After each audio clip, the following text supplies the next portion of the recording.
OBC आरक्षण को लेकर कांग्रेस का बीजेपी पर करारा वार।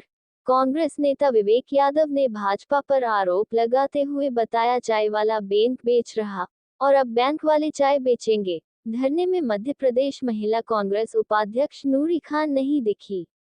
धरने पर बैठे कांग्रेसी नेता। उज्जैन मध्य प्रदेश पंचायत चुनाव में ओबीसी आरक्षण खत्म होने के बाद असमंजस की स्थिति पर सत्ता पक्ष विपक्ष में चल रही तकरार में कांग्रेस ने सरकार से स्थिति स्पष्ट करने के लिए कहा कि वह क्या कर रही है। इस पर भाजपा के जवाब, कातिल ने बचने का अजब रास्ता निकाला, भीड़ में घुसकर खुद ही सवाल पूछने लगे। इसको लेकर शनिवार को कांग्रेसी नेताओं ने टावर चौक पर धरना दिया। इस दौरान कांग्रेस नेता विक्की यादव ने सैकड़ों कांग्रेसी कार्यकर्ताओं के बीच अपने उद्बोधन में कहा कि पिछले 15 वर्ष से ओबीसी के लोगों के लिए सरकार ने क्या किया। 27% आरक्षण मिलना था, इसके लिए शिवराज सरकार ने कोई ध्यान नहीं दिया, न इसके लिए कोई प्रयास किया। हाल ही में यूरिया संकट का दंश झेल रहे किसानों को यूरिया उपलब्ध नहीं करा पाए। मध्य प्रदेश शासन के कई विभागों में नौकरियां खाली पड़ी है, लोग बेरोजगार हैं। 7वां वेतनमान लागू होने के बाद उनका पैसा नहीं आया, इसके लिए हम कोर्ट नहीं गए। सरकार ने सारे गद्दारों को इनाम गोली दी।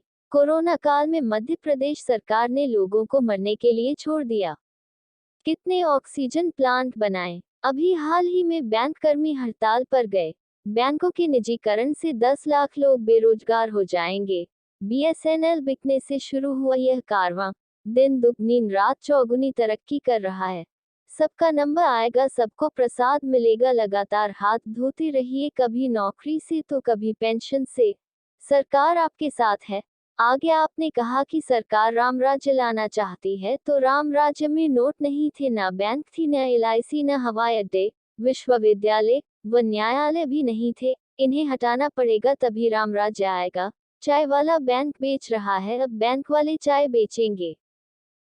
के युग में नोट और बैंक नहीं थे, रेल व हवाई अड्डे भी नहीं थे, बीएसएनएल भी नहीं थी, एलआईसी भी नहीं थी, और विश्वविद्यालय और न्यायालय भी नहीं थे। तो फिर इन सब के साथ राम राज्य कैसे स्थापित हो पाएगा? मतलब इन सबको हटाना पड़ेगा, राम राज्य लाना है। तल पे किसी को छोड़ना नहीं है। कोई बचा हो तो सर्च करो और सड़क पे ला दो। अभी वीडी मार्केट के व्यापारी, सारे कपड़े के व्यापारी देश भर में जीएसटी के विरोध में हड़ताल कर रहे हैं। सबका नंबर आएगा, सबका नंबर आएगा, प्रसाद सबको मिलेगा, एक भी कोई छूट नहीं जाए। और ज्यादा से ज्यादा क्या होगा? चाय वाला बैंक बेच रहे हैं, थोड़े दिन बाद बैंक वाले चाय बेचेंगे। देख लेना, ये होने वाला है। जिसको चाय वाला नहीं थी वो बैंक बेच रहे हैं, वो बैंक वाले चाय बेच रहे हैं बेचारे। और एक बार फिर से थाली और परात लेके तैयार हो जाओ, पता नहीं कब आदेश आ जाए कि अब थाली बजाना है और ओमिक्रॉन हो गया है। हजारों गुनाहों के बाद वो वोट पा जाता है, हजारों गुनाहों के बाद जो वोट पा जाता है वो फिर जनता को कच्चा चबा जाता है। हजारों गुनाहों के बाद वो वोट पा जाता है। क्या युवा, क्या रोजगार, क्या बेरोजगार, क्या किसान, क्या व्यापार, वो बनकर देख सबको खा जाता है। हजार गुनाहों के बाद वो वोट पा जाता है। घोटाले करो, सबूत मिटा दो, घोटाले करो, सबूत मिटा दो। कोई आवाज उठे तो कब्र में लिटा दो। गुंडे माफियाओं को ऐसा शासन भा जाता है, हजार गुनाहों के बाद वो वोट पा जाता है। चली गई तो कांग्रेस पार्टी ने वहां पे सभी को वस्तु स्थिति से अवगत कराया है। और पिछले 15 साल से जो ओबीसी के लोगों को 27% आरक्षण मिलना था, उसके लिए आपने कभी कोई प्रयास नहीं करा। माननीय शिवराज सिंह जी चौहान साहब, आपने कभी भी ओबीसी के वर्ग का ध्यान नहीं रखा। और अभी यूरिया का संकट आया है, यूरिया नहीं मिली किसानों को, इसके लिए तो कांग्रेस पार्टी कोर्ट में नहीं गई थी ना। ये यूरिया तो आप किसान लोगों को अवेलेबल करा ही सकते थे।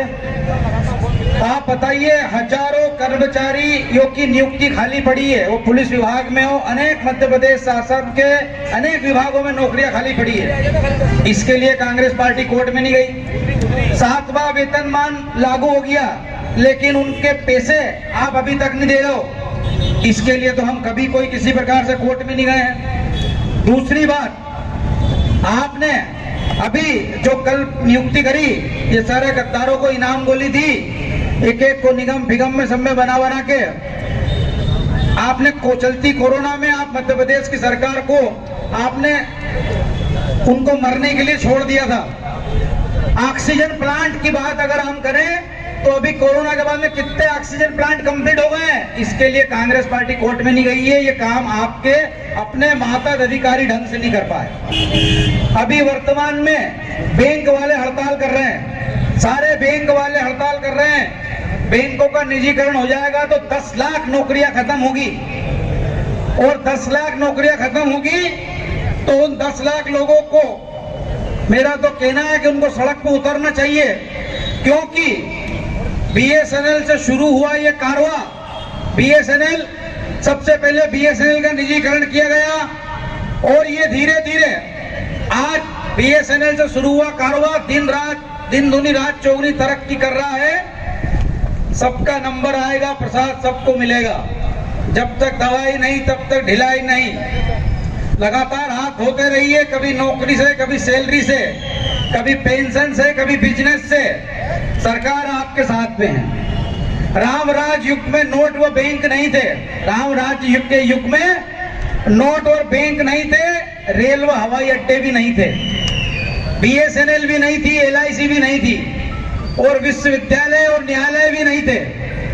तो फिर इन सब के साथ राम राज्य कैसे स्थापित हो पाएगा? मतलब इन सबको हटाना पड़ेगा, राम राज्य लाना है। तो ताल पे किसी को छोड़ना नहीं है। कोई बचा हो तो सर्च करो और सड़क पे ला दो। अभी वीडी मार्केट के व्यापारी